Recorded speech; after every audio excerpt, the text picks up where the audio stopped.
Publitarian Podcast.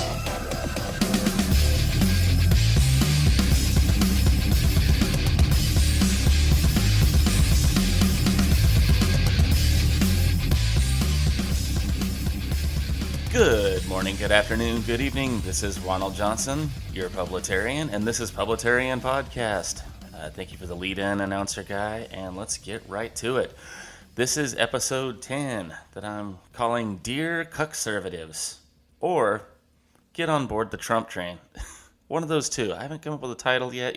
It'll be between those two.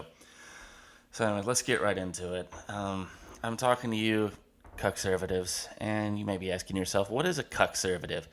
Well, it is basically a cuck conservative.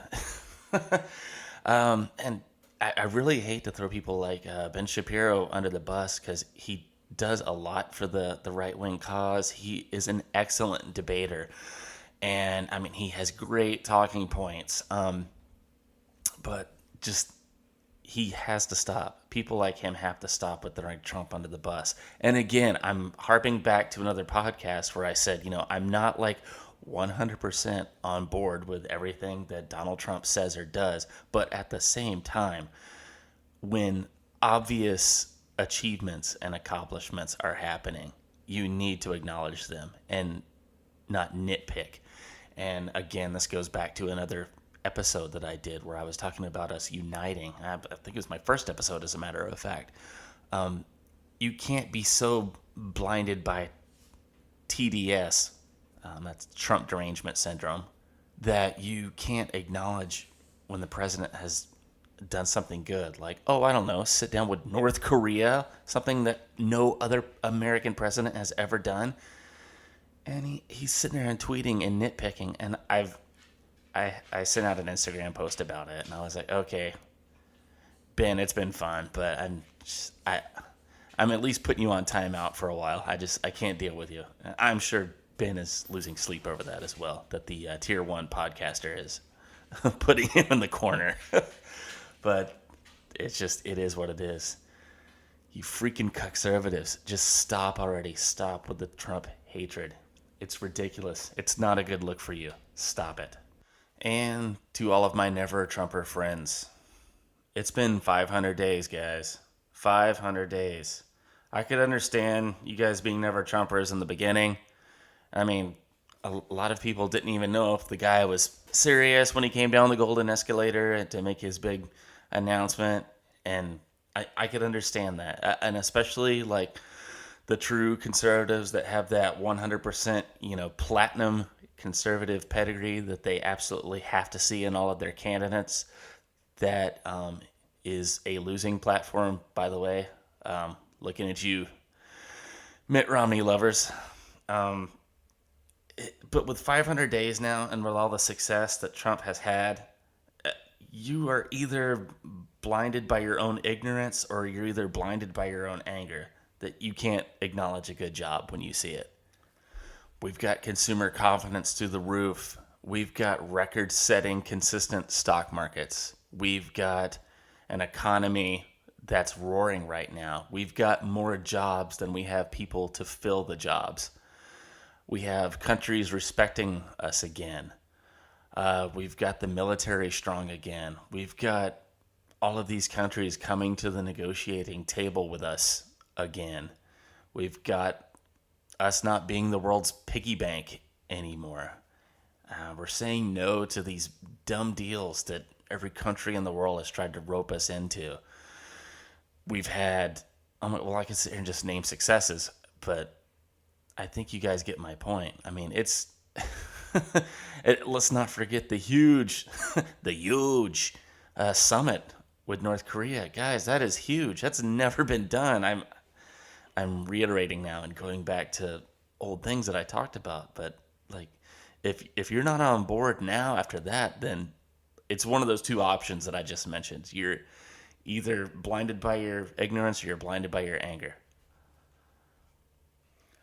Not to mention, if you're a never-Trumper, then you fall under what I would call the Trump curse. There is a Trump curse, and there is a Trump effect. It is real. There is evidence of it. It's why I say never bet against a Donald. He's just there's people in life that you meet. I know one person, a friend in particular, that's like that. They can fall backwards into a pile of manure and come up holding 24 karat gold in each hand. And I think Donald Trump is one of those characters. And when I'm talking about the Trump effect, and I didn't even have plans to talk about this in the podcast, but it's if you end up being a supporter of his, it seems like good things happen to you. And if you bash him long enough, it seems like bad things happen to you. And I could go through, I could make an entire podcast doing examples of that, but you guys know what I'm talking about, the Trump effect versus the Trump curse.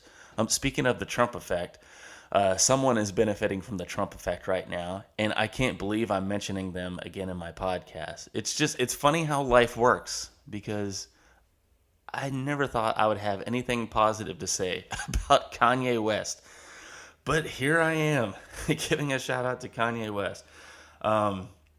But God bless him for having the #1 album and all of his songs on there doing really well. He released this album.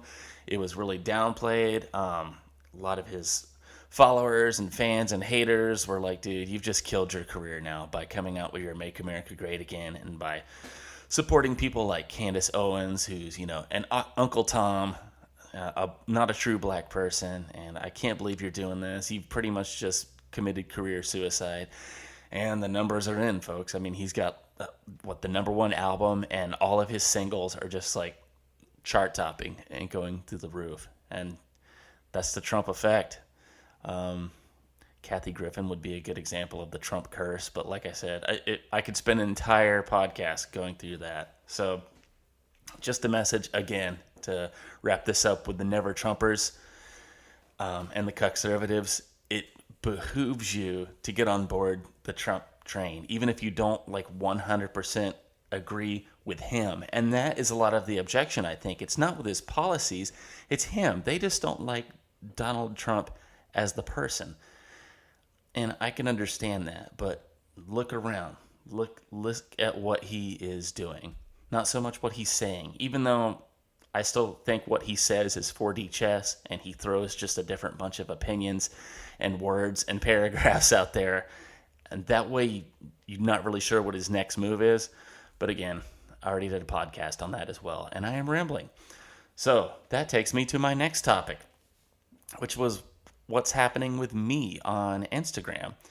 I have fallen prey to some Instagram zuckery, some zuck-cuckery. I had recently promoted the podcast on my Instagram, which I've been doing for a long time, and I got a message from Instagram saying that they do not support political ads unless I provide them with a photo ID and the last 4 digits of my social security number. I looked at that and I was like, bullshit. Nope, that's not happening. So I appealed their decision and told them, hey, I'm not necessarily running political ads here. This is just an ad for my podcast. There's nothing political about it. Publitarian is a made-up word that I've made up. That's not any political party. There's no political affiliation. No political campaign is paying me to do this. This is a personal thing that I do. And one of their, I guess, robots named Alex wrote me back, and he was like, yeah, we can't run this promotion or this ad if it's political. And I wrote them back again, and I said, yes, thank you. I understand that, but this is not political. This is just an advertisement for my podcast. And they're like, sorry, you have to do the verification process. And they just rerouted me back to where I have to do this verification. So just for giggles, I put up, and actually this picture got a lot of likes and comments. I made this meme of just a fence post out in the field, and I said, hey, here are some non-offensive posts, and tried to run a ad on that just to see what would happen. And again, I got the same response back saying, hey, we can't run political ads unless you're verified.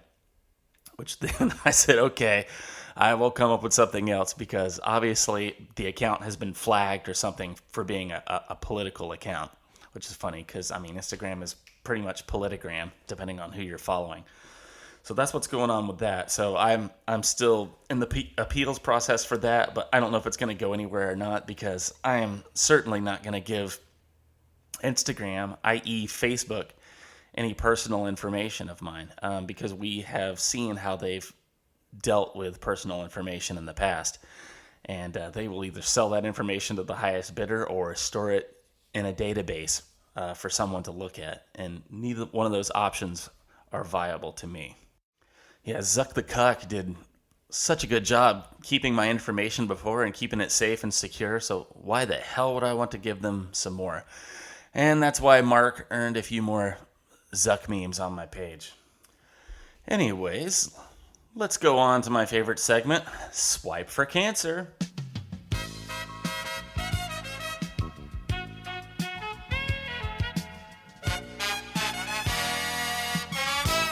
All right, here we go, picking up the phone, and we are swiping.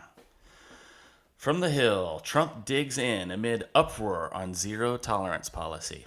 So here we go. We knew we were going to swipe into this on our news feed. The children being separated from their families, and Trump being the white supremacist Nazi bastard that he is, ripping these children apart from their families. So I know you guys are following the news and paying attention, but I'm sure you know this already, but a lot of these cases are people coming over and bringing children with them that are not their own, just trying to get into the country. They're either doing children trafficking or using them so they can be granted asylum and sit in our system for days and days. And so that's what's happening. The little loophole that nobody is telling you about, a Bill Clinton era law by the Ninth Circuit Court of Appeals of all people. And look this up. This is I may just put this in my show notes too.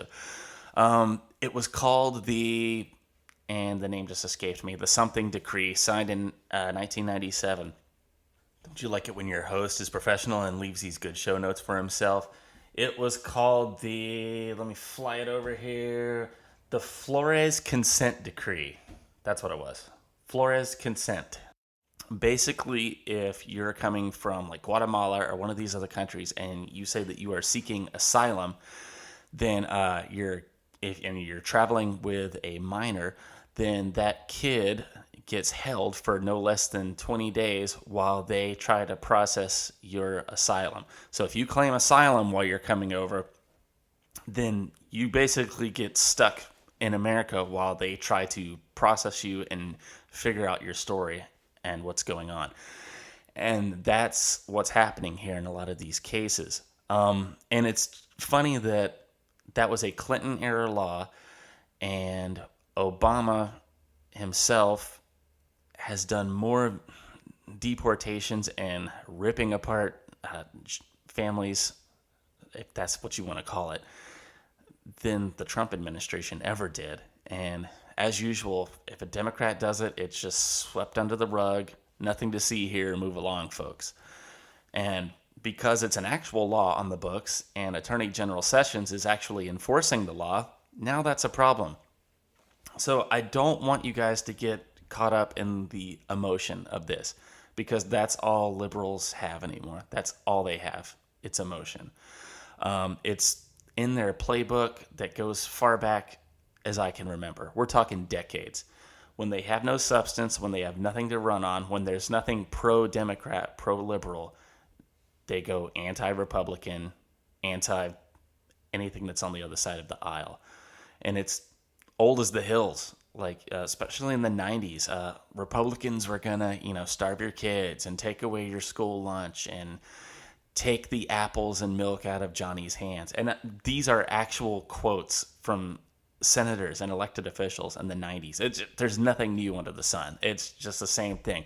Whenever Trump has some kind of success, whenever the right side of the aisle has some kind of political success, the Democrats have to go on the offensive and call us racist, sexist, bigot, homophobe, phobophobes, and it's just part of it. So there's nothing new about this political asylum case and, kids being separated from their families, yada, yada, yada. It's all PR and it's all a big stunt. Matter of fact, Nancy Pelosi is going to visit one of these camps, and make some political hay out of it. I think she was going to do that today with some other politicians. And it's such bullcrap. So I just want you guys to not get swayed by that. And the president was very clear yesterday. He doubled down on his policy and what he's doing. And he was like, no, this is what we're doing. And, if you come across the border illegally, you are breaking the law. And we're not doing this anymore. We're not doing this vicious cycle of people just coming over the border anymore. Matter of fact, he has now said that he will threaten a government shutdown if the border wall is not fully funded this next round. So go Trump. I'm glad he's doing that. I'm glad he's standing up to these people. Matter of fact, that circus the other day when the media pretty much mobbed him when he came just to say hi to Fox and Friends on his lawn just as a surprise thing. I'll give him this. The president, he will talk to the media. There's no teleprompter. He'll just do it right off the cuff and bat all of their BS right back in their faces. And that's like one of the things that I love about the president, that he actually will take questions from the media, even if it will always is a spin to make him look bad, and he'll just bat it right back in their faces and be like, yeah, this is what we're doing. You are fake news or whatever. But anyway, that was a long swipe for cancer. But that's going to be the heat of the news that you're seeing, is that, Republicans are ripping children away from their families. And that's just not the case. If the people want to be reunited with their kids, they could simply go back across the border. And the kids get released, they get released, and boom, reunited, and it feels so good. Anyway, moving on to the cancer. From Bloomberg News, China vows to retaliate as Trump targets $200 billion in tariffs. Okay, this is like an endless cycle. This has happened already, and it's a lot of bluster. Trump threatens tariffs. Whoever he's threatening to, by the way, who are ripping us off, that'd be China, Canada, everybody else. Then, oh my God, world outrage. And then they end up caving at the end. So this is more just non-news. Don't pay attention to it. And then my last headline here. From the Washington Post. Late night hosts slam Trump's border policy. What? I am so surprised. Yeah, this is newsworthy. A late night host is disagreeing with the president? What? Oh my gosh, this is breaking news, you guys. I mean, this needs to just be in every headline 24/7 that late night hosts are slamming the president. Oh my gosh. Okay, that's all the cancer I can do for one day. Moving on. So I'd also like to touch on the IG report that was released, the big quote-unquote nothing burger, according to the news. So we knew that was happening. That's another reason why you're seeing this kids being separated from their parents thing in the news. They're trying to do everything to keep that IG report out of the news. The IG report, I'm sure you're aware of the situation, but just in case, this was the Inspector General's findings on the FBI's handling of the Hillary situation. And what's weird is the summary, which I think this is just the director trying to protect the integrity of the institution and not the agents. The summary says there was no political bias found. And then if you start going through the report, which is hundreds of pages, you will see a lot of political bias. You'll see actual agents texting each other saying, quote unquote, don't worry, we'll stop him. Like talking about Trump. Like that is definite political bias. They have got it out for the guy. And they tried everything they could to get this guy criminalized somehow, and they just couldn't do it. But yeah, if you go through this report, there's political bias after political bias. That's what was so strange about the claim. So the media is trying to keep that out of the news. But my take on this that nobody's talking about is one of the texts between the redacted names. It's FBI Agent 1 and FBI Agent 5. And the scary part of that is they think they're virtuous. Like, I had been this whole time just thinking that, okay, well, a lot of these agents just simply don't like Trump and they're going to just do dirty tactics to keep him out. But this runs a little bit deeper than that. This conversation that was pulled and up for review in this report between the two FBI agents, the fact that's scary to me is that these two agents think they're doing God's work. Like, they think they're the virtuous ones for doing this. They think that they're on the right side of history. They honestly do think that Trump supporters are lazy POSs that think he's going to give them money for doing nothing. Like, they honestly believe this. And that's the scarier thing, that they've been either steeped in an ideology so long that they actually believe that's the case, or that they are so blinded by Trump hatred that they're believing whatever the media is telling them, or they're believing their own lies. So anyway, I didn't mean to leave it on a sad note, but I guess there it is. That will pretty much do it for me, you guys. Again, thank you for all of the downloads. I'm up to just shy of 180 downloaders now, and I thank you so much for listening and for tuning in. That's my little notification telling me I need to drink more water. Yeah, I'm not really a water drinker. I have to do this. I have to set little water reminders for myself to drink water, or else I won't. I will live solely on food and whatever moisture comes out of the food, or the alcohol, or the coffee. So anyway, I digress. If you want to get in touch with me, you can DM me on Instagram, or I'm also on Minds now, Minds. That's a kind of a free thinkers app. It's kind of like Twitter and Instagram put together. I'm on there now. I am on Gab. I rarely check it. I'm on Convo. I rarely check it. And you can email me. I'm publitarian@gmail.com or thepublitarian@gmail.com. And I am also on Facebook. Publitarian Podcast on Facebook. So there we go. There's all of my shameless self-promotion. So I hope you guys have a really good rest of the week, and keep hanging in there, keep fighting the good fight, and thanks again for listening. See you guys. Peace.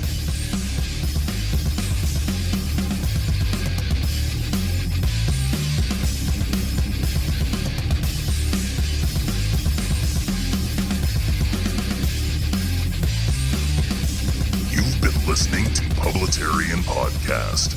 Copyright 2018.